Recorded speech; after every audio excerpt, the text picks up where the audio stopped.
Step into the squared circle, where the bell echoes through decades, where main events become legends and tag teams tore the house down. From the undercard to the top of the card, this is Portland Wrestling at its finest. One ring, one city, 1,000 stories. This is Ringside in Rose City. And here's your hosts, Frank Culbertson and Mike Rogers. Hey, thanks, Lisa. You always know just how to kick this show off in style. I'm Frank Culbertson, alongside the man who knows more about Portland wrestling than anyone. It's historian and author, Mike Rogers. And this is Ringside in Rose City, one ring, one city, and 1,000 stories. And if you're here for Portland wrestling history, the larger-than-life characters, the roaring crowds, the chaos inside the ropes, and those unforgettable nights at the Portland Sports Arena, then you found your seat ringside. Now, as our listeners know, Mike and I don't come to these shows with a script. We don't map it out. We don't even pretend to be in control, because we're not. Lisa is. She controls the ringside wheel. The ringside wheel controls the show. And Mike and I, as we've said, we are just along for whatever ride it decides to take us on. So Lisa, if you would, give that ringside wheel a spin. And where it lands, well, like the masked wrestlers from parts unknown, we have no idea.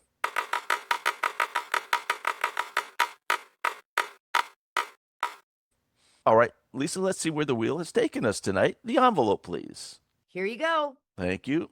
Oh, Mike, the envelope says we're heading into February 1969. Now, the last time we were here, we talked about January. And let's be honest, that wasn't just a wrestling month. That was survival. You had the Portland Sports Arena. You had Salem, Eugene, heck, the entire state of Oregon trying to run shows in the middle of one of the coldest stretches the state has seen in decades. Cards were being postponed. Roads were being shut down.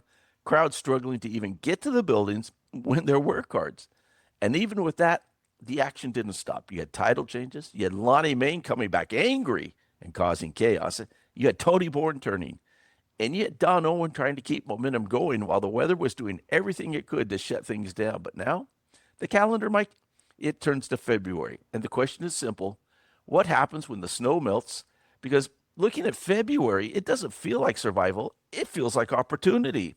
The road's clear. The fans are coming back. And suddenly all those storylines that were trying to bubble underneath the surface in January, they've got room to explode. So, Mike, we battled through the storm. Now take us into February of 1969, and let's see what happens when Portland wrestling finally gets a little momentum back. Oh, gosh, you look at some of these names and some of the matches and cards, and the Von Steigers have been here now a good period of time. They keep trading the tag titles back and forth with Shag Thomas and Luther Lindsay. And so that feud has been going on now for a couple months. That's going to continue through February. Tony Borne has made a turn. He turned babyface when he and Lonnie broke up. Before Lonnie is returning, Tony starts that heel turn. Lonnie comes back, and now you're questioning. The last time Lonnie was here, he and Tony Borne had a gigantic feud, one of the biggest feuds ever. And are they going to continue that feud, or are they going to team up again, which apparently they are? And the promotion has to weave the storyline that's going to make enough sense to get them back together that doesn't insult the fans. Because the last time they were here, they had a tremendous feud.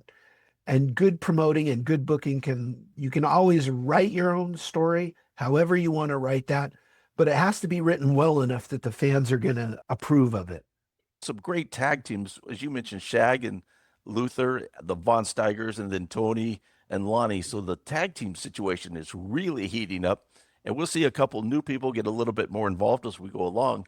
But February 1st, the very first match, it's Shag Thomas and Luther Lindsay, and they get DQ'd against Kurt and Carl Von Steiger. And first of all, the paper calls Shag and Luther, quote, bulging muscle challengers.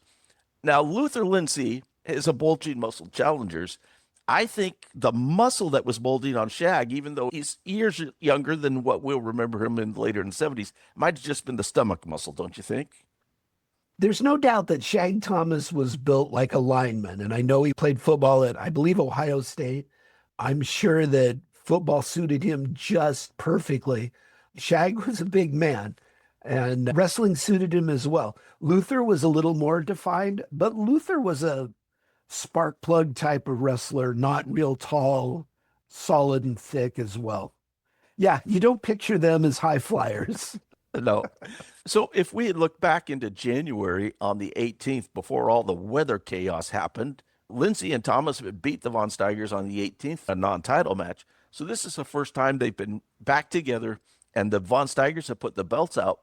And the Von Steigers have pointed out in the newspaper that under wrestling rules, the title cannot change hands on a disqualification. So very unusual that the Von Steigers would be saying that.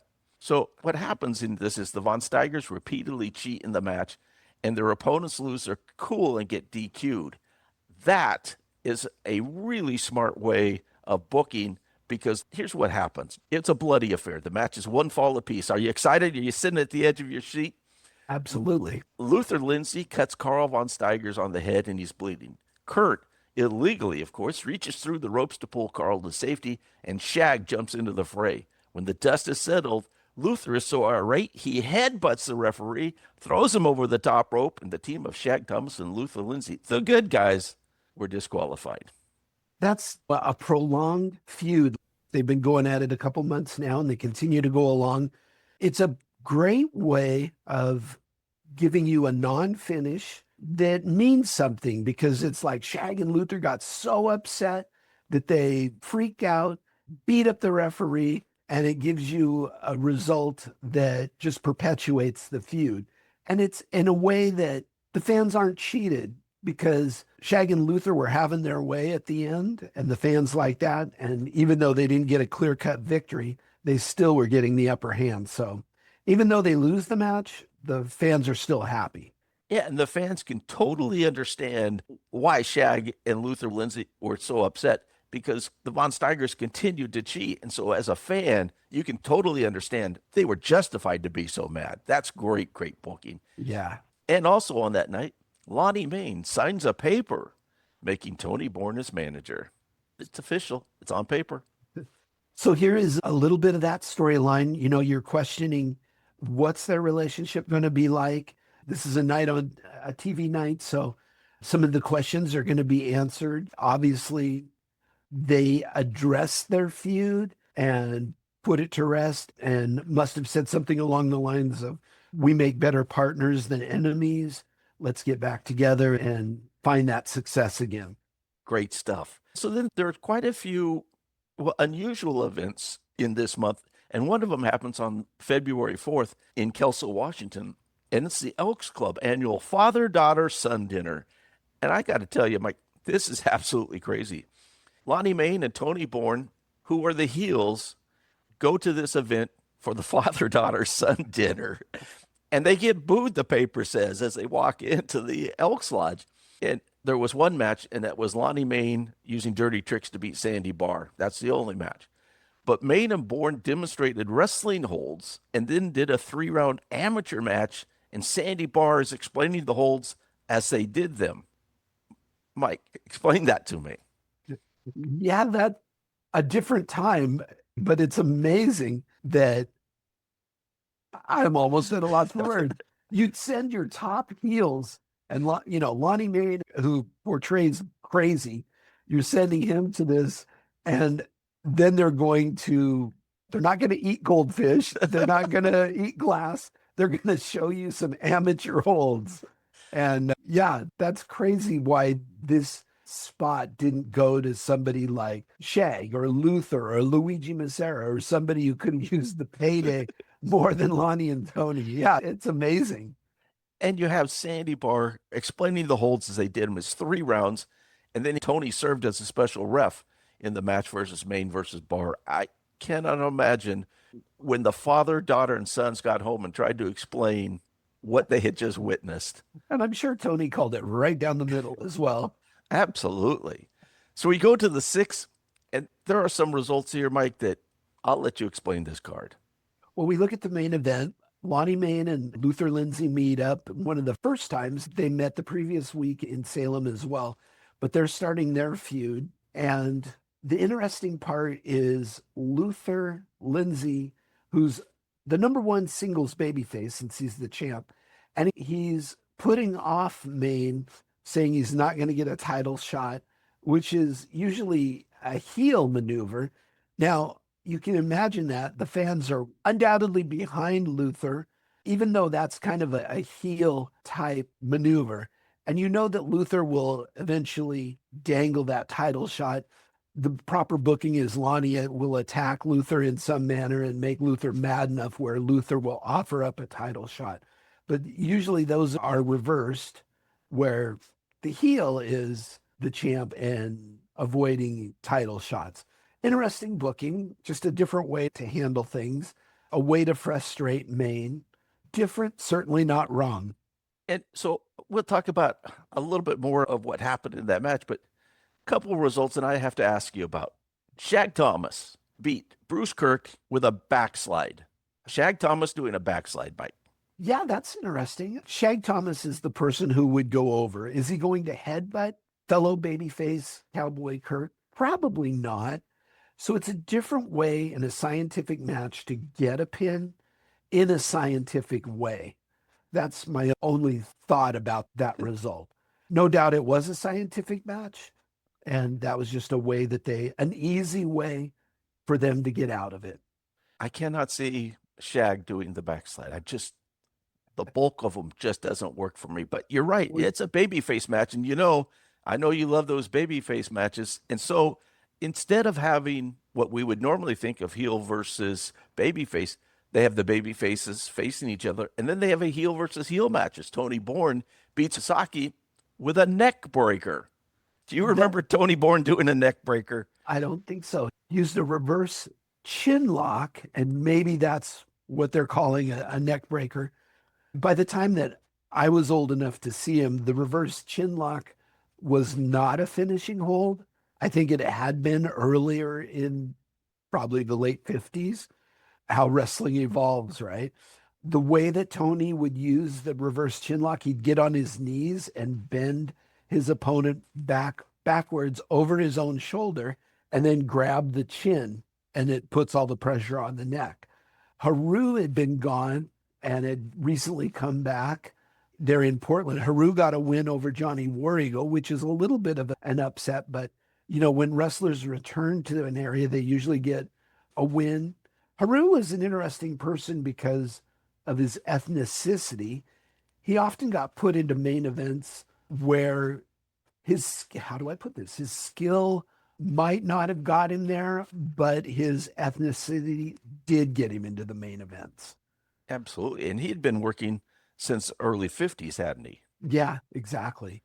And so that's a heel versus heel. And I think it would have been a great match because Haru's not a very big man, but Tony Borne, about the same size. So I think that would have worked out really well inside the ring. But now on this main event, this match is a no DQ, no count out, winner take all, because the week before in Salem, both men had been counted out for fighting outside. Lindsay had smashed Mayne's head through the wall. That was that card with only 3 matches because of the snow. So they're having another match. Lindsay had, you mentioned, refused to put the title on the line for this match. Mayne won the first fall with the knee drop off the top rope. That was a great move. He was the only one besides Tony coming off the top rope. Lindsay won the second fall with headbutts, which were illegal, and his dark cloud, which we'll talk about in just a second. In the third fall, Lindsay missed a flying tackle. Mayne then hit him with a knee, went for the pin with his feet on the ropes, and Borne outside the ring held Mayne's feet so he didn't slip off. Borne and Shag Thomas battled after the match was over. And Borne, of course, as we mentioned, is Mayne's new ring manager. You don't see that a lot today where the manager is outside the ring and holding the guy's foot on the rope. And really, we don't see a lot of foot on the rope finishes anymore. But I love that finish. Yeah, and you've got Borne being declared his manager, but he's a wrestling manager. He's his tag team partner. Portland never, ever used managers. And it would have been interesting to see.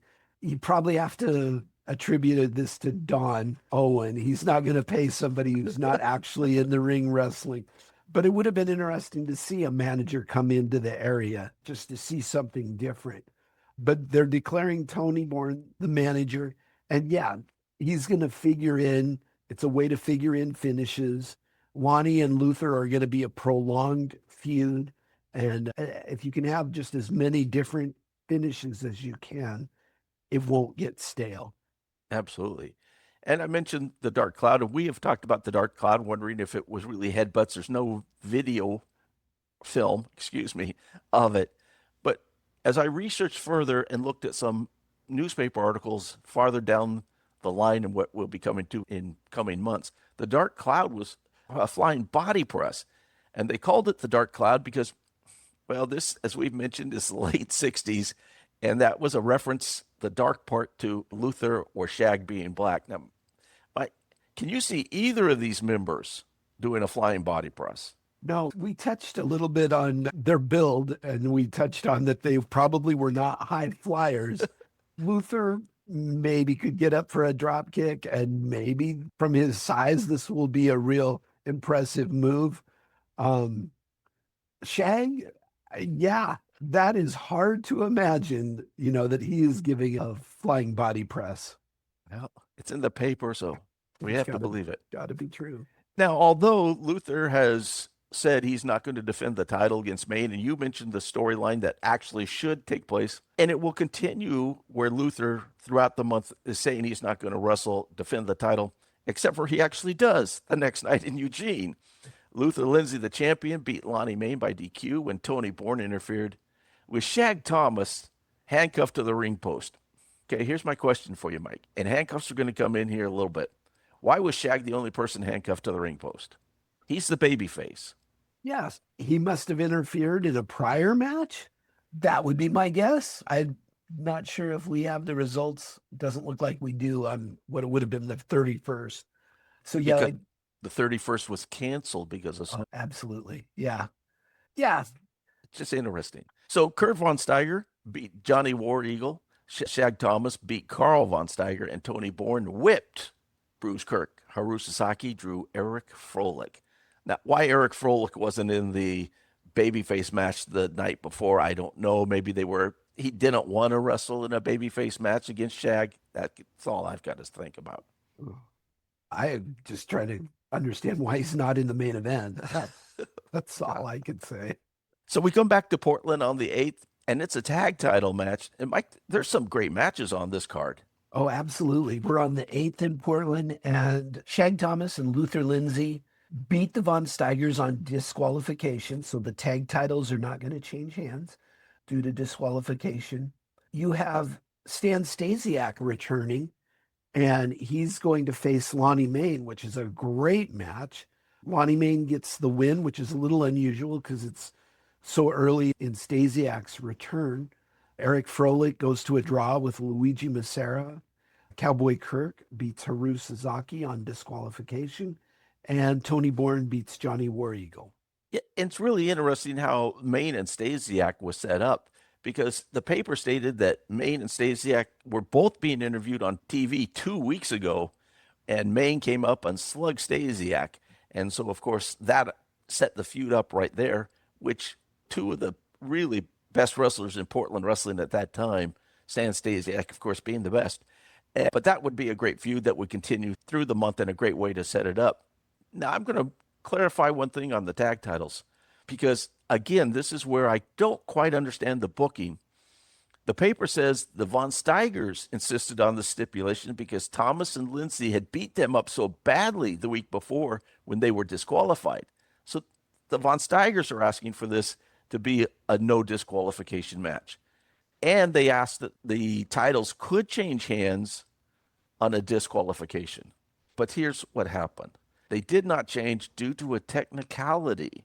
Now, that technicality was when the Von Steigers, after being beat up and about to lose the match, grabbed the belts, left the ring, and walked away in the third fall. So they were counted out, not actually disqualified. So on a technicality, Mike, they kept the titles. Again, something I don't see often in Portland or remember in Portland is for a tag team to grab the titles and walk away from the ring. No, interesting. Again, it's just another way to perpetuate the feud. Stipulations bring fans in, that they can actually lose the titles on disqualification, and then they go just a little bit different pathway. Again, to frustrate the fans, there's that balance, right? You want to frustrate the fans, make them pay, then following week to see the heels get their comeuppance. You also want to balance it out where the babyface get the win. It's that cat and mouse balancing it out that will make the fans not be frustrated and want to come back again the following week. Get a finish that Portland wasn't using. And so really creative booking. Whoever's doing all the booking at this time, this was really, really smart booking from the very beginning of this feud to the end. I also want to mention that parking fines in Portland were announced as doubling. Mike, they're doubling. They went from $1 to $2, unless you were in a hotel parking space, and then it was $5. This was the first increase in parking fines since 1938, Mike. They went 31 years while increasing the parking fines in Portland. They have not kept up with that same pace today. They raise them like every 6 months. Okay, so two towns are coming up that get three towns, actually, I should say, in a row that are regular stops for Portland wrestling. And let's talk about the 10th in Longview. Yeah, these next three results that we have are kind of what we term as spot shows. They're probably monthly shows. And the towns are Longview, Corvallis, where Oregon State University is, and Coos Bay, a town on the coast. Longview, the main event, is Lonnie Mayne beating Kurt Von Steiger, which is interesting because you still have those three teams, the Von Steigers. Even though this past week you've kind of focused on Lonnie versus Lindsay, the Von Steigers are still around. They're still in the main events. And Lonnie Mayne versus Kurt Von Steiger is a heel versus heel match. The Von Steigers injured Mayne in 1968, and that feud is still on everybody's mind. So this is a very interesting match, even though we haven't seen it in the past month with Lonnie coming back. Lonnie gets the win over Kurt Von Steiger. Continuing the heel match, you have Carl Von Steiger beating Tony Borne in the next match. So two heel matches. And you know what that means to round out the card. We need two babyface matches. So you have Luther Lindsay going to a draw with Johnny War Eagle and Sandy Barr going to a draw with Bruce Kirk. Oh.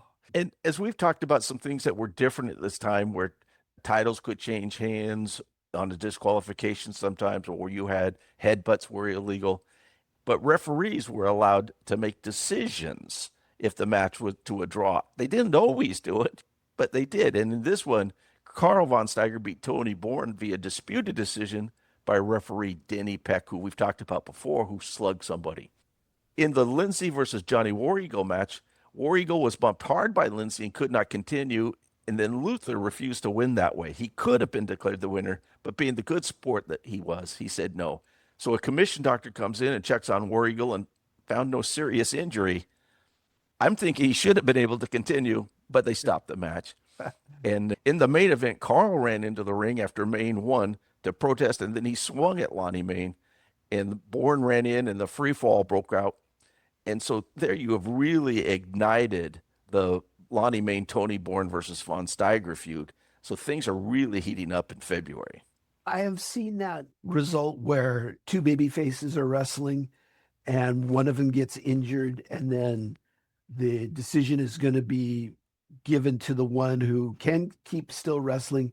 And then it's a way to further their baby face persona by refusing to win that way. And the way that I can picture it always happening is one of the wrestlers leapfrogging the other wrestler, that wrestler lifting his head up a little too early, catching the other wrestler low, and just a horrible outcome.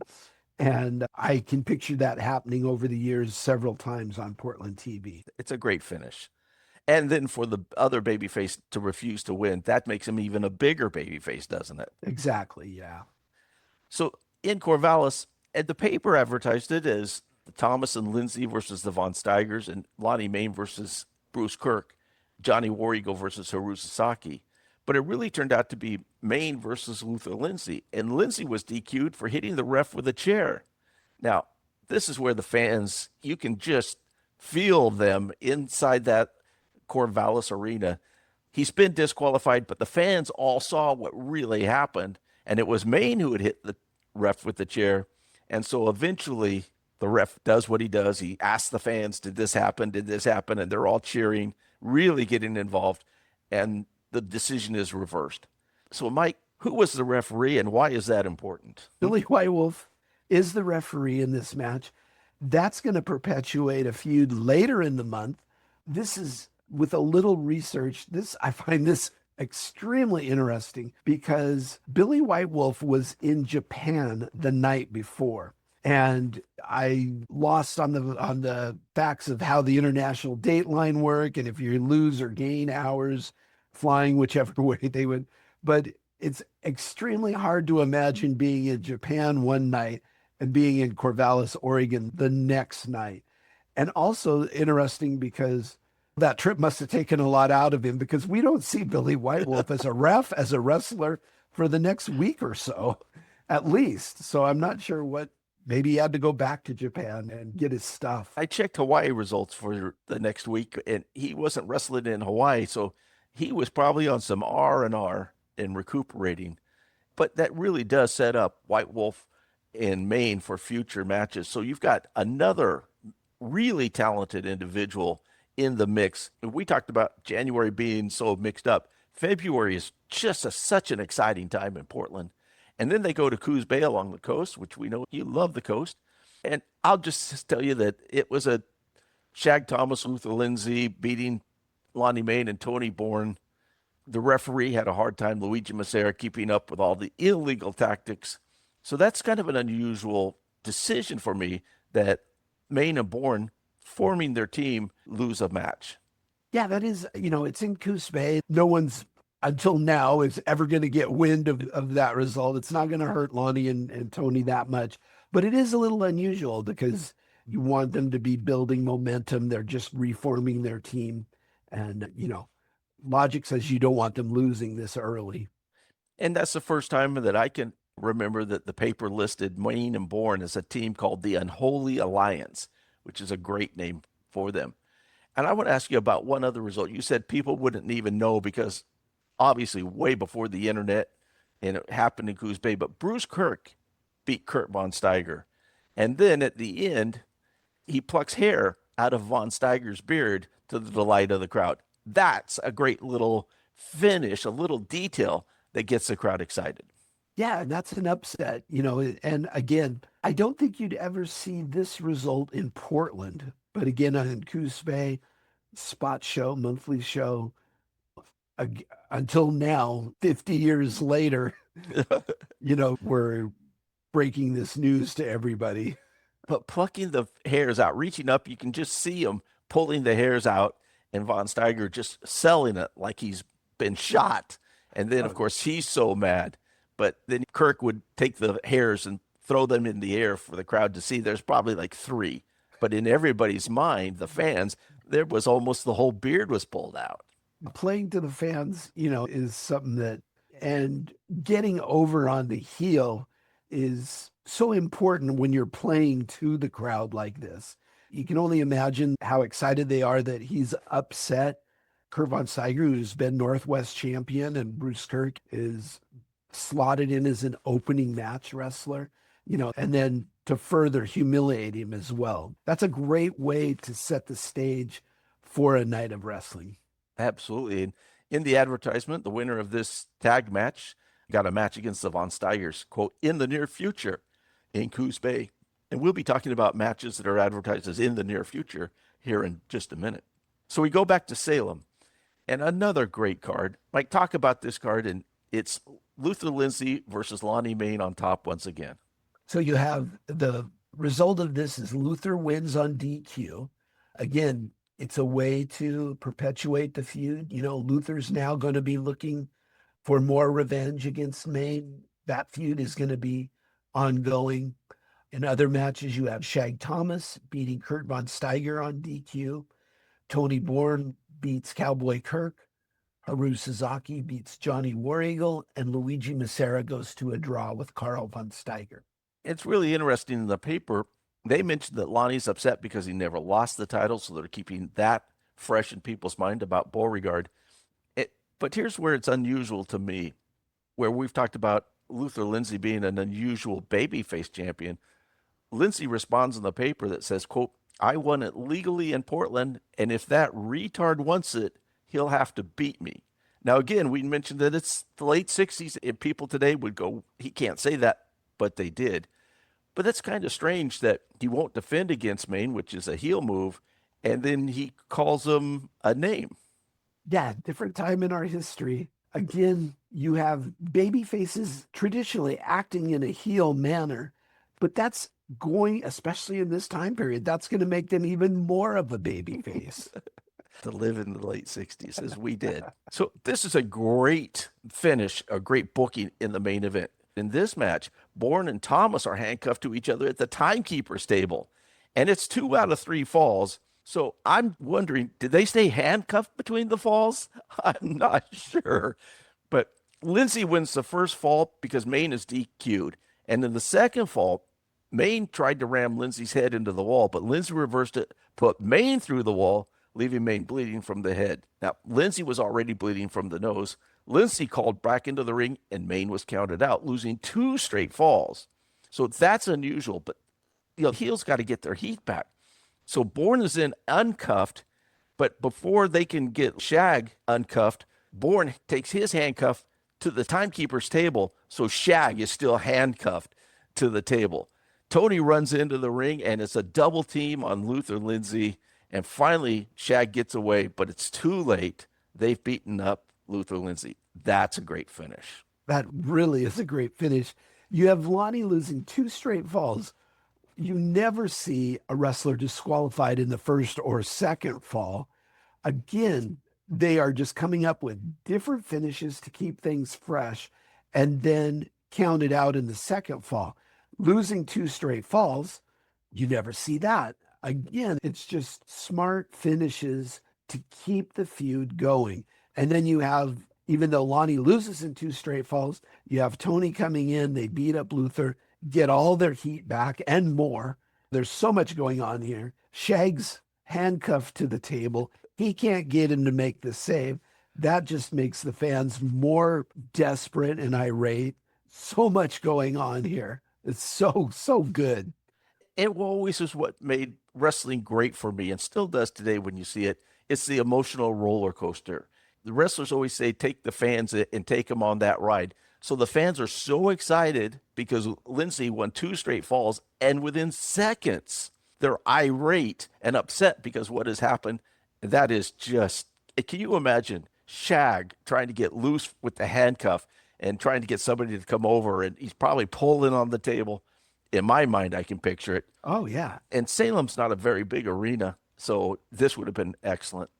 But of course, then the next night, we're in Eugene. And this was just kind of another card with they're building up the Lindsay Thomas versus the Mayne and Unholy Alliance, Mayne and Tony Borne, who get DQ'd. The winner gets a shot at the Von Steigers, so they're keeping them in the mix. But what I really liked was Mayne gets DQ'd in the 3rd fall for bringing a chair into the ring. Something else that doesn't happen in Portland, or wasn't happening. You mentioned bringing in new things to keep it fresh. They're bringing in a chair, and he's fined $100. Yeah, I can remember, through this time period, early in my time that I started wrestling, when a wrestler grabbed a chair, the excitement level just ratcheted up just so many times, so much. Nowadays we see that and it's just a transition spot. There's 4 or 5 chairs in every match, but grabbing a chair was just about the most dastardly or the most important thing that a wrestler could do during this time period. Absolutely. And so again, something new, something fresh, and it would bring the fans back the next week in Eugene. But let's go to Portland, and it's a tag team match, but it's a loggers match. And Mike, that's pretty unusual. They had 6 guards around the ring to keep people from walking out, like the Von Steigers had done the week before with the belt. Do you remember very many tag team logger matches?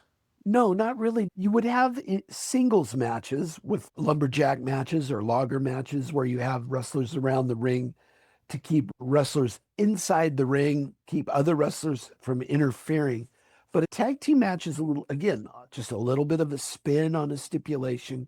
And that was the night that Shag and Luther beat the Von Steigers for the Northwest Tag titles. That gets them elevated where they haven't actually been on top. They're kind of in that mix, But here they are on top again. The Von Steigers down just a little bit. And so you wonder where they're slotting Mayne and Borne, and we're going to see that come up. Then they go to Colton, and I don't have any results for this. I don't know if these wrestlers actually work there, but it's a fundraiser for an exercise weight machine for Colton High School. And one of the matches is very interesting. It's Luther Lindsay and Haru Sasaki versus Lonnie Mayne and Tony Borne. Mike, that had just be a misprint in the paper, don't you think? You'd have to think so. I don't have this in front of me. Are there any other matches listed? Kurt and Carl Von Steiger versus Billy White Wolf and Sandy Barr. Yeah, that's a head scratcher that they couldn't come up with one more baby face. Like, where's Shag on this night? That's the real key, I suppose. To have Luther and Haru is, I don't know. You'd think Billy White Wolf would be the person, and then have Haru teaming with Sandy Barr. I'm not sure. The only thing I can think of is Haru and Tony had a couple of matches, and so maybe that's how they sold it, but it was a fundraiser, and so they're just figuring out maybe who's available. And because the next night in Jefferson, Oregon, there's another fundraiser for the high school swimming pool fund because they didn't have a swimming pool, and the little blow-up one that they had outside for the high school athletes just wasn't working. They couldn't do the laps. And that's Shag Thomas and Luther Lindsay versus Kurt and Carl Von Steiger, Lonnie Mayne versus Johnny War Eagle, and Bruce Kirk versus Haru Sasaki. So while that only seems like 3 matches, the tag match and Lonnie Mayne versus Johnny War Eagle would have been 2 out of 3. And so that would have been plenty for the fundraiser. But that was back in the days where wrestling could be fundraisers. And then for a while, wrestling in high schools particularly stopped having wrestling be fundraisers because it was quote unquote too violent. But as you look at results nowadays, high schools are back understanding that it's the wrestling entertainment, and some schools are using wrestling as a fundraiser again. So hopefully they got the exercise weight machine, The swimming pool. and the swimming pool. You know, one thing I look as we talk through the month, this Shag Thomas and Luther Lindsay, the Von Steigers, Lonnie Mayne, and Tony Borne, it hadn't been invented yet, but this is literally screaming for a 3-way dance. As that could have main evented a Tuesday night for sure. And that would have been so good. Yeah, Portland did not do 3-way matches very often. And in fact, 6-man and 8-man tags were very infrequent as well. We'll see those a whole bunch more during the Buddy Rose era and the Rip Oliver era. We'll see that happen fairly often. But let's go to the 20th in Salem, and that's Tony Borne and Lonnie Mayne beating Shag Thomas and Luther Lindsay. Buddy Marino defeats Haru Sasaki. Carl Von Steiger beats Johnny War Eagle. Bruce Kirk beat Kurt Von Steiger, but by DQ. Now, Buddy Marino is making his return after 3 years. Mike, what do we know about Buddy Marino? Buddy Marino also has an alias around the country, probably better known as Omar Atlas. He settled in Kansas City area, was quite successful there. Buddy Marino comes from Venezuela. He's a very, very good friend of Cyclone Negro. They were often thought to be brothers. At one point, I believe they wrestled as brothers. If you will ever check, they travel from territory to territory, a lot of times in the same territory. I believe Buddy Marino was here in 1966 and Cyclone Negro was also here under a mask. Buddy Marino, I believe, held the tag titles one occasion. I don't recall who his tag partner was at that point. He would be slotted in the semi-main events, can every once in a while reach main event status, but he's definitely in great shape this time of his life. And he's a welcome addition, someone new to spruce up the crowds, to spruce up the cards, the first true newcomer we've seen in a month or so. Jim Cornette would say, how can I miss you if you don't go away? Well, he's been gone 3 years, so he comes back and be an important figure going forward. Now, in the main event, Borne and Mayne slammed Thomas's head into the ring post outside the ring, and before Lindsay could get there to make the save, Thomas was counted out. Now, the paper notes that Lonnie is bloodthirsty and called him Larapin Lonnie.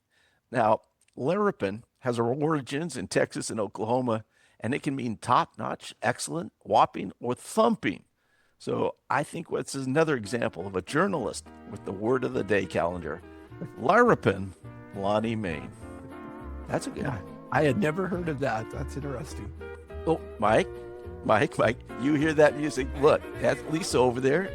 Grass skirt, lays, and yep, there's that coconut bra, which can mean only one thing. It's time for Island Interlude. And now, Mike, before we head out to Hawaii, I got to say something. We owe you an apology because you missed Lisa's big luau last night.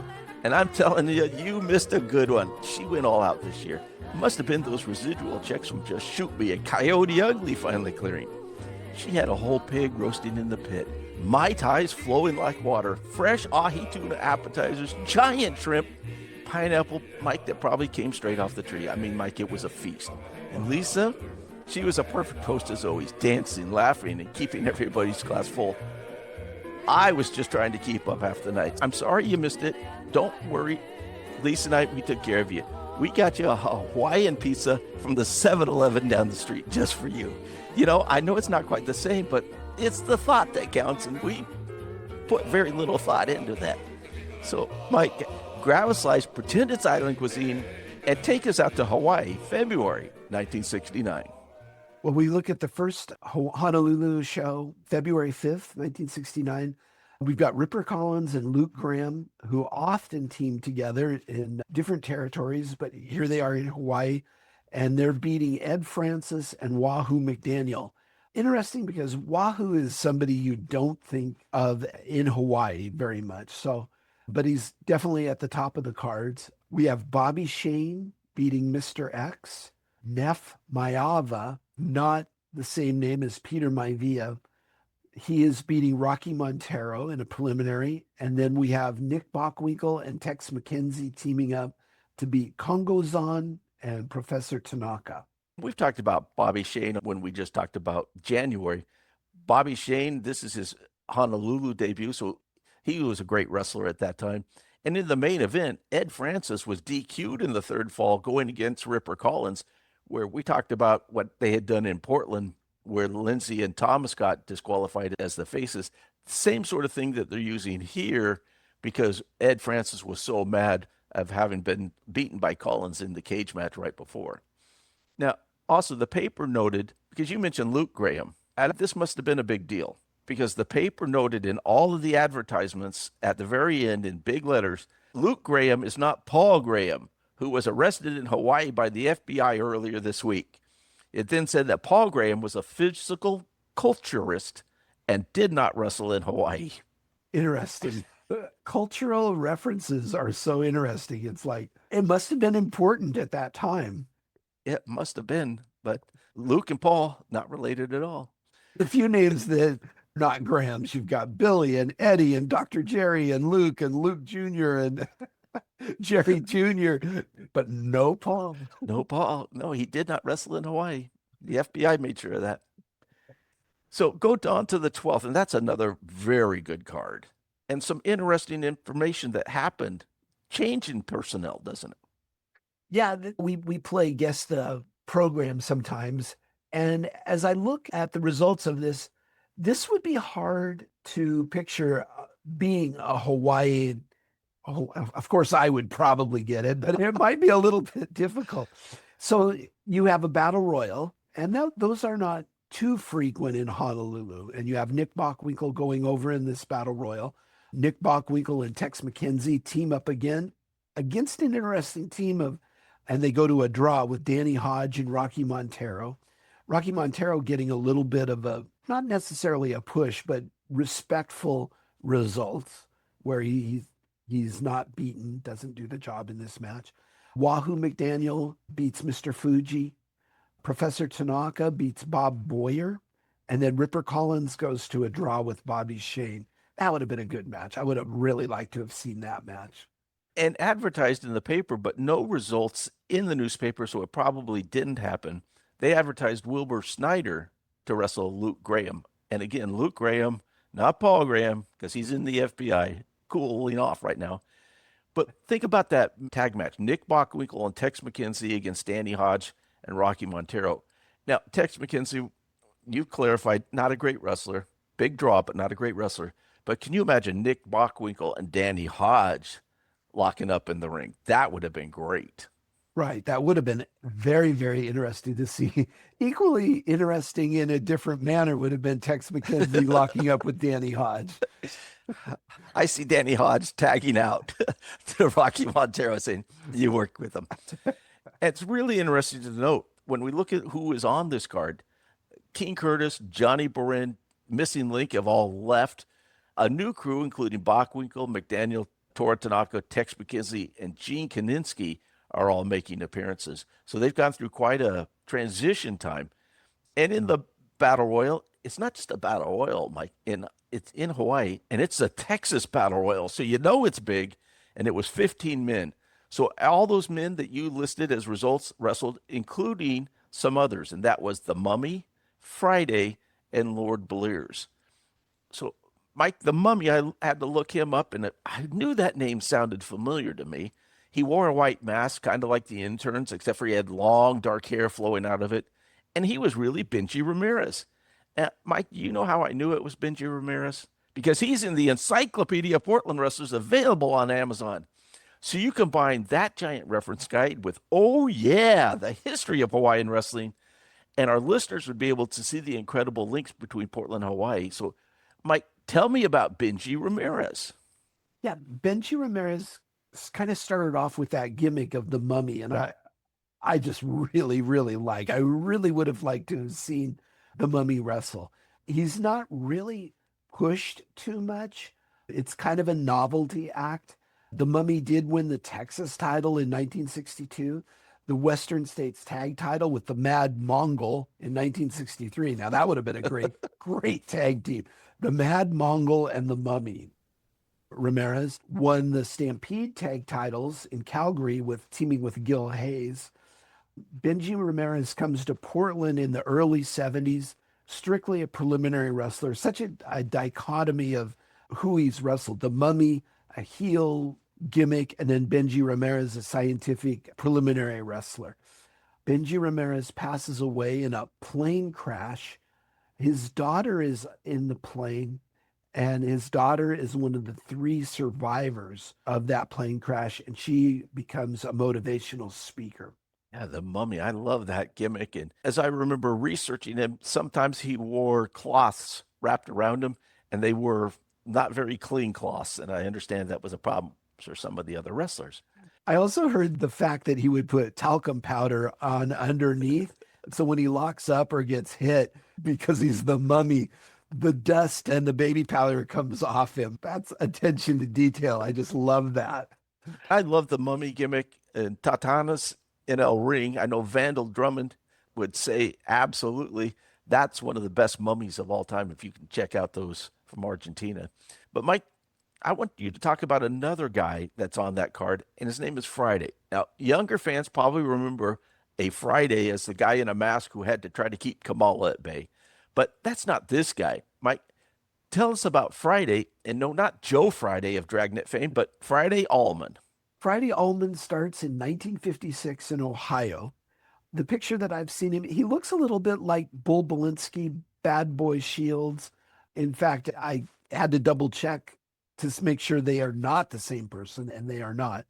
He comes to Hawaii in 1967. He spends 5 years there until about 1971, where his career ends. Didn't win any titles during his career, just kind of one of those journeyman or carpenter wrestlers. It's a 15-year career. Obviously, those last 5 years in Hawaii, he doesn't have a match every night, and Hawaii is kind of out of the spotlight. So he's a wrestler that not a lot is known about. But he actually started off as Frank Allman and then was changed his name to Friday in a gimmick in Hawaii. Yeah, he was around for quite a while there, but a great guy and had a real important part as far as the television production over in Hawaii. And a lot you can read about him in the 50th State Wrestling book put out by Ed Francis. So, Mike, there are 2 more huge cards left in February in Hawaii before we head back to Portland. So let's talk about February 19th in Honolulu. Yeah, this is one of the cards where there's so much talent.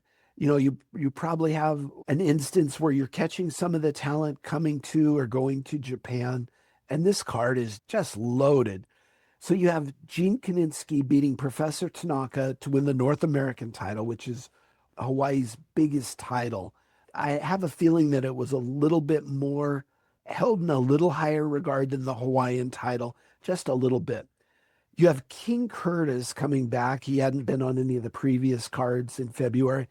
He beats Nick Bockwinkel. And in another match that just would have been so good to see. So good, so talented. You have Tex McKenzie beating the Mummy. You have Don Choi and Ray Stevens and Wahoo McDaniel teaming up to beat Ripper Collins, Luke Graham, and Roger Kirby. And again, Ray Stevens showing up just to be slotted in a 6-man tag. So much talent in this match. Rocky Montero goes to a draw with Bobby Shane. Again, some respect shown to Rocky Montero. And then Billy White Wolf beats Bob Boyer. Billy White Wolf in the opening match easily could main event in Hawaii, and obviously does throughout his runs in Hawaii. This card is one of the ones that I'd have the conversation with Lord Blears, and we talk about the talent that were on some of these cards from Hawaii, and he would reiterate, it's not the Ray Stevens, it's not the Wahoo McDaniels that draw the house. It's Professor Tanaka, Gene Kiniski coming in, even though he hadn't been a regular. 1969, Gene Kiniski just lost the NWA title. So that's a big feather in Hawaii's cap to have him. This card is just absolutely loaded. Yeah, you mentioned the Kiniski losing. He had lost the title just 8 days earlier to Dory Funk Jr. The card was originally advertised in the paper as an NWA title defense because you couldn't say that it was for the North American title in the advertising because you weren't going to expose that Kiniski was losing the title.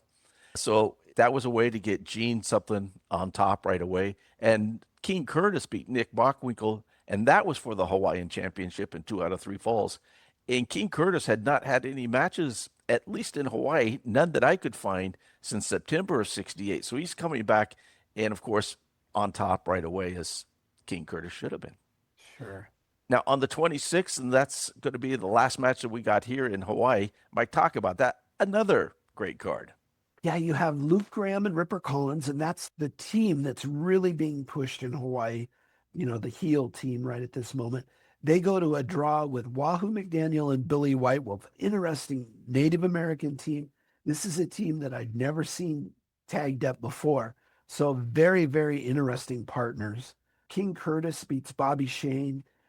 And I think so much of both of these wrestlers, again, that's a match I would absolutely have loved to have seen.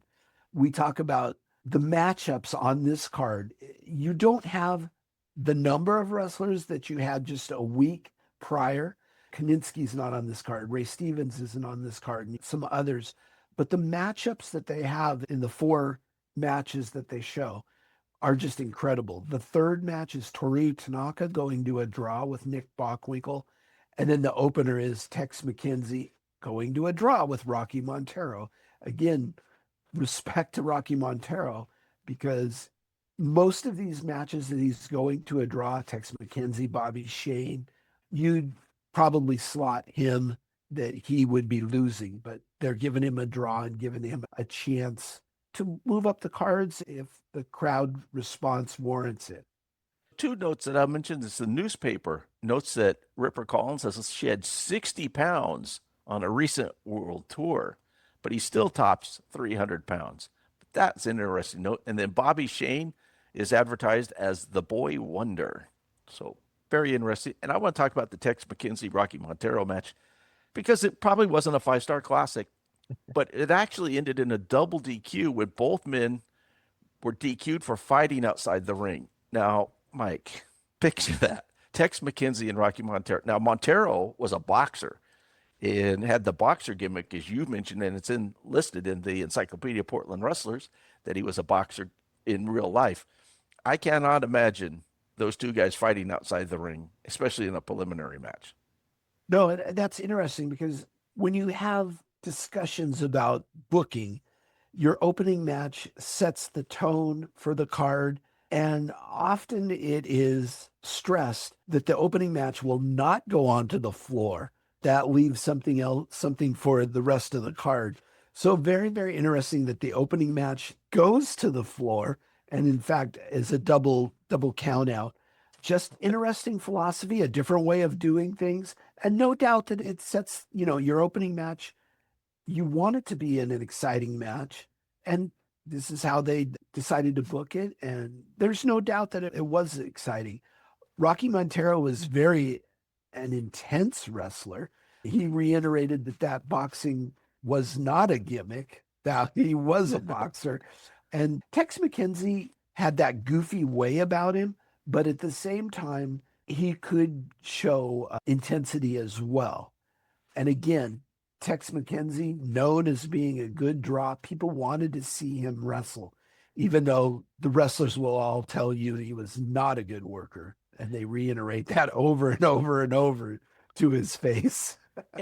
And this might be a good way to use him, because when you think about his career and his matches in Detroit with the Sheik, those would not have been wrestling matches. Those would have just been out and out brawls. So he's not having to throw in a bunch of holds and work some transition spot. They're just fighting. And so that might be a good way to use old Tex McKenzie there in white. All right, Mike, that was a pretty good trip to the islands. You can hear the music again. Great wrestling, great sunshine. But honestly, I'm still thinking about that luau. Let me tell you. Oh. But reality is starting to set back in because the music's going to fade. Lisa's going to put the grass skirt away. And I just noticed your 7-Eleven pizza's getting a little cold. So we're going back to the real world, because here in Portland, there's no roasted pig in a pit. There's no fresh ahi. There's no sand between my toes. So let's trade the lays for winter coats, swap the beach for the Portland Sports Arena, and get back to the Pacific Northwest, where the weather's cold, but the action in the ring is heating up. Mike, take us back to Portland, actually Eugene, February 21st, 1969. So we have those three teams that are interchanging different matches, different main events. And on the 21st, we have Lonnie Mayne and Tony Borne beating Shag Thomas and Luther Lindsay on a count out in the main event. Buddy Marino, he's just debuted. He's going to get a win over Carl von Steiger. And then Kurt von Steiger gets a win over Johnny War Eagle. And the interesting result to me is that it is Lindsay's head who gets slammed into the wall, and Lindsay is counted out, where it's the night before they had done the move where Shag gets posted and Lindsay isn't able to get there in time and is counted out. So they've just done the same finish, but with two different people. So pretty interesting there. And again, Buddy Marino getting a little bit of push there, beating Carl von Steiger. So you're starting to elevate him in people's eyes. Just one quick thought here. Salem and Eugene are not that far apart. Switching guys at least doesn't make any fans who are seeing both of these nights, you're not seeing exactly the same thing happen. And maybe that's why they switched who was taking that finish. Now, on the 22nd in February, and I know you have these results in the Encyclopedia of Portland Wrestlers from the House of Action, available on Amazon, over 500 pages. Every wrestler will say who had at least one match is in there. Lots of results, all the results. But I'm going to give you what the paper said the results are, because they put in a few little words. So you put who won, but Luther Lindsay and Shag Thomas beat the Von Steigers by DQ in a Texas death match. We'll talk about that. But Tony Borne walloped Johnny War Eagle. Lonnie Mayne outgunned Cowboy Kirk, and Stan Stasiak smashed Haru Sasaki. That's some journalism right there, isn't it?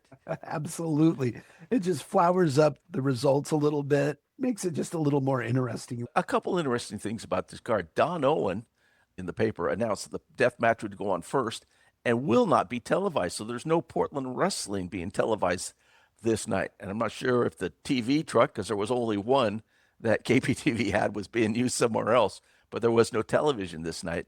The Von Steigers wanted this rematch so badly, they agreed that they would wrestle for free no matter the outcome. Again, weird heel booking, isn't it? Yeah, exactly. Wrestling for free is something that babyface would say. Stan Stasiak comes back. He hadn't been here for the last week or so. Since losing to Lonnie Mayne, he gets a win over Haru Sasaki. Kurt Von Steiger uses a foreign object, and he knocked, quote-unquote, Shag out for over 3 minutes. And Kurt, because of that, received an indefinite suspension. The match ended after 8 falls. Interesting, this is the Texas death match and not the German death match that we had seen where all the people were tied together in the corners. For some reason, they went this match ended after 8 falls. But an indefinite suspension, Mike, that you would think that's going to be a long time if it's indefinite, don't you think? You would think so. Yes, that sounds like a long time. Well, let's see how long it lasts. Interesting that it's went on first. So you would think then if not on television, it could go on first. This could really go on for a long time. That's really smart booking to put something like this on very first. Yeah, it tells the fans, we don't know what to expect. There's one of those matches that could go all night long. It's changing that cookie cutter format to show we don't know what's going to happen. And that's, again, we use the phrase smart booking, but it is, it's just to mix it up, show that every night is going to be different and we don't know what's going to happen. And this would be Johnny War Eagle's last match in the Northwest until August. And we'll talk more about that because his former partner, Billy White Wolf, is going to be involved here in just a minute. But Johnny War Eagle is on his way out because there really isn't a room for them to be a team right now because you've already got the Von Steigers, Shag and Luther and Lonnie Mayne and Tony. So this is a way for Billy White Wolf to come in and it not seem unusual. But they go to the 25th in Corvallis. And Mike, it's midgets. Midgets are always a draw, aren't they? Yes, they are. Absolutely. Now, this is, besides the midgets, which is Jamaica Kid and Joey Russell versus Billy the Kid and Cowboy Bradley, Luther Lindsay versus Lonnie Mayne in a non-title match, and Carl Von Steiger versus Buddy Marino. And then the paper just said, and there will be one more prelim. Doesn't tell us who it is. But the paper reiterates the claims by Mayne and Lindsay, including Lindsay talking about what kind of person Lonnie Mayne was, using the R word. Lindsay refuses to put the title up. But the paper noted that midgets are, quote, great family entertainment and are, quote unquote, pretty good. And the action is often, quote unquote, fast and hilarious. Pretty good, Mike. That's a descriptive term, isn't it? Yeah, absolutely. Pretty good. That's funny. That's really funny. So then a really important night, and it's a Wednesday night, not a Tuesday night special, but a Wednesday night, the biggest crowd in Portland sports arena history, 2,200 people on the 26th. Mike, talk about this card because we've talked about that Dory Funk Jr. had just become the champion 15 days earlier. So this is a big night. Yeah, this is one of the Portland shows that's really loaded. And you have Lonnie Mayne and Tony Borne going to a draw with Stan Stasiak and Buddy Marino. Two fresh faces. Stasiak has been here earlier in the 60s, but he's really starting to get his chance at being on top here. Buddy Marino gets the rub. He's brought into the main event here. But the match that really sparks your attention on this card is Luthez coming and wrestling Luther Lindsay. And that Don Owen was the matchmaker for this card. With Luthez coming in, he looks at his crew and he decides who he would like to have Luthez wrestle, and it's Luther Lindsay. And that's going to be a babyface and babyface match.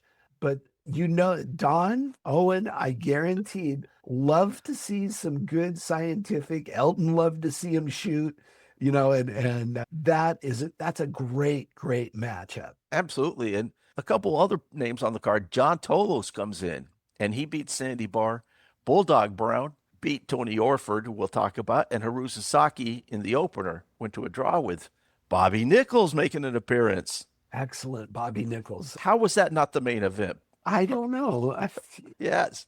You have three guys coming from Vancouver to help fill out the card. John Tolos and Bulldog Brown, who had an incredible run in 1969 in Vancouver. John Tolos as well in main events. And you had Tony Orford.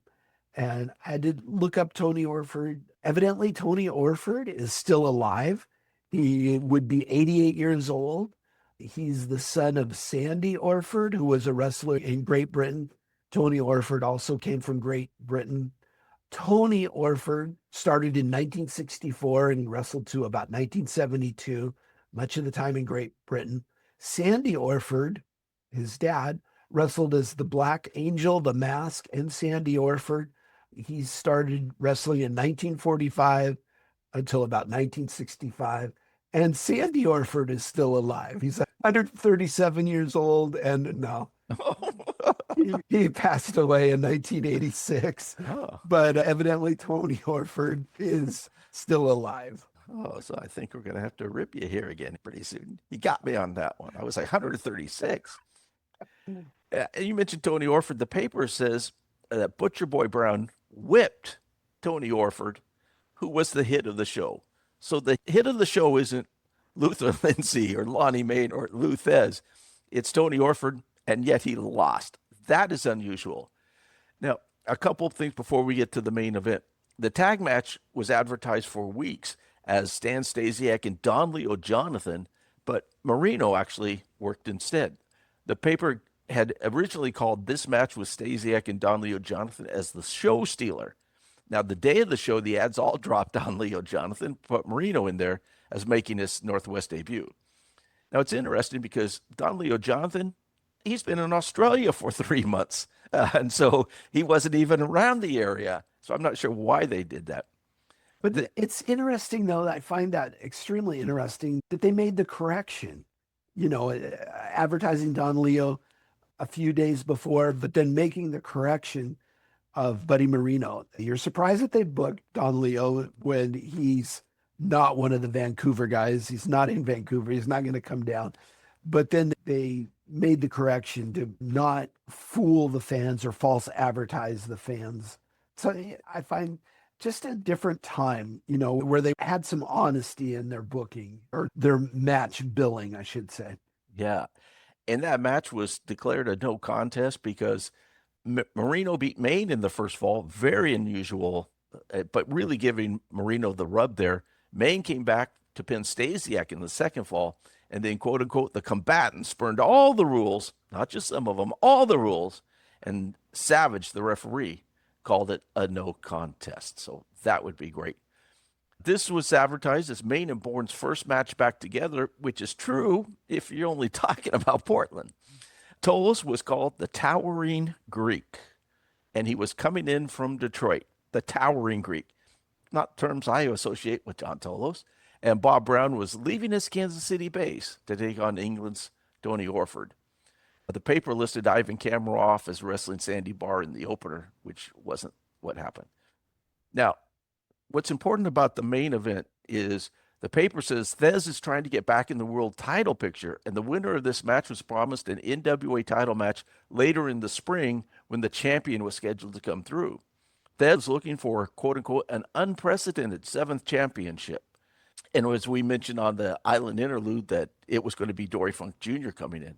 Now, Thez won the first fall with the back body drop, an unusual finish, but Thez went with that. You mentioned this would be a scientific match. Lindsay took the second fall, not with the Dark Cloud, but with the full Nelson.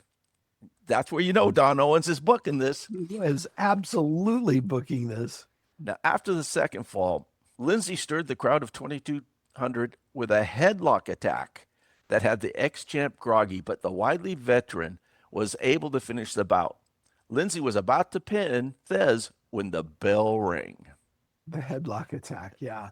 Yeah, there's this match I would have loved to have seen, absolutely. It's interesting that they take the national picture and give you a glimpse. Like Thez, they describe to you how successful he's been. He's been the champion 6 times. He's coming into Portland to see if he can earn another shot at the new champion. Luther has been the Northwest champ much of this year. So he's going to meet Thez and the full Nelson. That's the point that I knew there was one point that I wanted to get. I don't think we've heard of Luther Lindsay ever using the full Nelson. We make jokes about every wrestler, all the gigantic lists of wrestler who use the full Nelson. So it's interesting that Thez would allow a fall to be taken with the full Nelson. Just so interesting. Well, and I'm surprised too, because Thez should have been scared of being in the full Nelson, because we remember what happened to him when he was in the full Nelson a previous time in Portland. Eric Pedersen. With Eric Pedersen ended up Pedersen in the orchestra pit and being stepped on with the stairs, couldn't get up. That's on the Portland Wrestling YouTube channel, one of the Ringside in Rose City episodes. You need to find that. Unbelievable. But he loses a fall, but he doesn't actually do the job. But the headlock attack is kind of interesting to me. But again, as you've mentioned, Luther Lindsay really had a powerful upper body, didn't he? Yeah, absolutely. He was very solidly built. And I should mention that when I said Savage, the referee, that was Bill Savage, not Dutch Savage. So Right. Bill Savage, who was the referee there. So we go on to the 27th in Salem, and it has really been building in Salem, where they've been having some really good crowds. And this is standing room only. Mike, talk about that card. So that's interesting that it's standing room only. We have Lonnie Mayne going to a draw with Buddy Marino, and that, elevating Buddy Marino into the main event. So that's interesting. And they go to a draw as well. Luther Lindsay beats Kurt Von Steiger on disqualification. Oh, standing room only may be very well attributed to the midgets. There you go. We have Jamaica Kid and Joey Russell beating Cowboy Bradley and Billy the Kid. That there's no doubt that the midgets are really an attraction, and they come around the scene 2 or 3 times a year, so they're not overused. And my memory has Jamaica Kid as a very entertaining wrestler. And then the other match is Shag Thomas beats Carl Von Steiger. And that's really interesting because that happened when Carl started arguing with Lindsay, who was outside the ring watching the match, and Thomas pinned him. So interesting that he was arguing with Kurt Von Steiger, who was outside the ring. So Kurt's indefinite suspension that started on the 22nd was over on the 27th. That's a definition of indefinite. Now, I know that the Buddy Marino Lonnie Mayne match was decided 1 fall, but then they go into that ref decision. And Marino's actually declared the winner in the paper because Mayne kept ducking outside the ropes to stall in the 3rd fall because he didn't want to lose, and Marino was doing well. So referee Luigi Macera said if there were no falls in the last 3 minutes, he would pick a winner. There were no falls, and Macera raised Marino's hand. So then Lonnie Mayne attacked Luigi Macera, and he was fined $50. Mayne won the first fall with the leap off the rope, and Marino used a neck breaker to even the match. So that's when you had the referees able to make the decision, but he paid for it, and Lonnie had to cough up $50.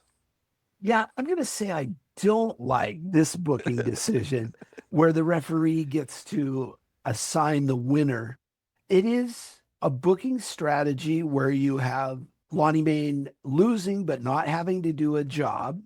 It elevates Buddy Marino a little bit more. So there is some smart aspects to this, but I really don't like just the referee choosing a winner when, absolute decision has not been made. I've been thinking about Lonnie Mayne as a heel, and when we talk to people about Lonnie Mayne, they all remembered him as a big kid, and the fans loved him. And they did later on, once he became a face, really loved him. But during this time, they absolutely did not like Lonnie Mayne. And here he is thinking, the fans think Buddy Marino's going to beat him, so Lonnie is ducking in between the ropes to break the count. And so Buddy has to be pushed back by the referee. That would really piss the fans off. But people don't remember this part about Lonnie Mayne very often. Also, one other interesting aspect, I had a chance to interview Buddy Marino, and we talk about ribs and stories, and he and Lonnie were really good friends. And there's a really funny story in the Buddy Marino interview where he talks about going camping with Lonnie Mayne and some of the shenanigans that they got into. So here they are feuding in early '69, but they were really good friends and socialized outside the ring as well. Yeah, that is an Excitement in the Air, volumes 1, 2, and 3 that are available on Amazon. Great books. And we've got Excitement in the Air, volume 3, 1, 2, and 3 about some of the newcomers coming up next week here on Ringside in Rose City. So stay tuned for that. It's a great thing. So, Mike, February is a short month. It's the 28th, the last day of the month, and it's in Eugene. And let's talk about that match. Not a lot happened, but interesting on Billy White Wolf being involved. Billy White Wolf and Lonnie Mayne were both counted out by referee Shag Thomas. So Shag has gone from being in the tag team picture, and all of a sudden he is now refereeing once again. Interesting with Luther Lindsay, Tony Borne, and Haru Sasaki beat Sandy Barr. Instead of Sandy being the referee in Shag Wrestling, you've got Shag being the referee once again. But Billy White Wolf back in action and against Lonnie Mayne. So very interesting because Billy White Wolf spends no time in the preliminaries and jumping right into the main events. I mean, he's definitely a main event wrestler. The fans are familiar with him. He's been around Portland enough. But yes, jumping into the main event, you've kind of been pigeonholed all month with the 6 wrestlers who are involved in the tag teams with the Von Steigers, Luther and Shag, and Lonnie and Tony. And there were not a lot of singles matches during the month to main event. We mentioned Johnny War Eagle leaving. That's going to take any of the memory of Billy White Wolf being a tag team wrestler. His tag team partner is just left. So he is slotted for some singles main events, and this is the first one.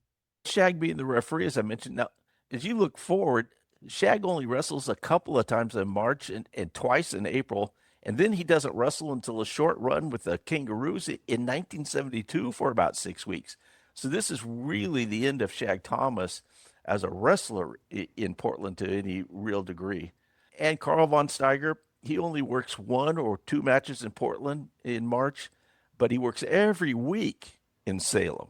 So he's not working in Portland, but he's getting booked regularly in Salem. So unusual booking. As we mentioned, the booking in Salem, Eugene, and Portland was a little bit different at times. But that's something for fans to look for whenever the Ringside Wheel and Lisa takes us to March of 1969. But Mike, that's February. Final thoughts on that? Yeah, a really good month. They struggled in January with the weather. We've talked about that. February has the chance to really utilize the talent that you have and those interchangeable tag teams. You know, the Von Steigers are probably at the end of their run or the end of their importance. If Shag is not going to wrestle very much, he and Luther are kind of at the end of their run, but Lonnie and Tony are just getting started. It's really interesting to see what's going to happen. As we mentioned, Shag only wrestles a couple times. At the end of the month, Shag Thomas and Luther Lindsay are still the Northwest Tag titles. So we'll see how that gets resolved. So we've got Lonnie Mayne and Tony Borne forming the Unholy Alliance, interfering, bending the rules as they would, doing whatever it took to win or at least not lose. The Von Steigers are still right in the middle of everything, fighting for control of the tag division, walking out with the belts, pushing the limits of what they could get away with. And Luther Lindsay, still the champion, but now dealing with challengers from every direction, including a very angry Lonnie Mayne, who, as we see, will just not go away. And then you bring in names like Lou Thez, drawing the largest crowd in Portland sports arena history, creating the same sense that maybe something bigger is even coming to Portland. And I think that's the biggest takeaway from February. After the snow, after the cancellations, after that uncertainty of January, Don Owen didn't just get things back on track. He turned it up. There's bigger crowds, bigger matches, more chaos, more stories, and we're only headed into March. You can feel it. Something's building at the Portland Sports Arena, don't you think? Oh, yeah. I'm always excited as we finish up a month. And I just brought it up to kind of peek to see what's going on in March. And yeah, Portland did such a good job of keeping the storylines going. You know, you can point out a time where over the years where a little scarce, a little shy during this little window of time. But overall, there's such a great transformation from one top attraction to the next top attraction. And yeah, so I'm taking that sneak peek at March to see what's going on. I like what you said earlier, that the matches were different in every town. Whereas as we look at results from other territories, where the matches they go around the circuit and it would be the same match night after night after night, Portland wasn't doing that. It was Salem, it was Eugene, Longview, Coos Bay, Portland, but something different. Even if the competitors were the same, the matches weren't. And as we said, there wasn't the internet back there, so they didn't have to do that, but they did just to keep things fresh. And whoever was booking at that time, Don with Lou Thez and the full Nelson, those were great bookings. Mike and I want to thank our listeners. Thanks for joining us as we continue to tell the stories of the wrestlers, the arenas, and the fans who made Portland wrestling what it was. Remember, new episodes of Ringside and Rose City drop every Thursday, so Be sure to follow us on Spotify, Apple, YouTube, and of course on X at Excitement Air. Lots of great information there. We appreciate your support. The channel continues to grow, and we really thank you for your support. So until next time, I'm Frank Culbertson alongside Mike Rogers. and this has been Ringside in Rose City. That's wrestling the way it should be. Lisa, take us home. And that's a wrap from Ringside in Rose City, where one ring, one city, and 1,000 stories never failed to deliver. I'm Lisa Hughes, and this has been a Yaski production. Catch every episode on Spotify, Apple Podcasts, or wherever you get your wrestling fix. Until next time, keep your boots laced, your popcorn buttered, and your stories ready.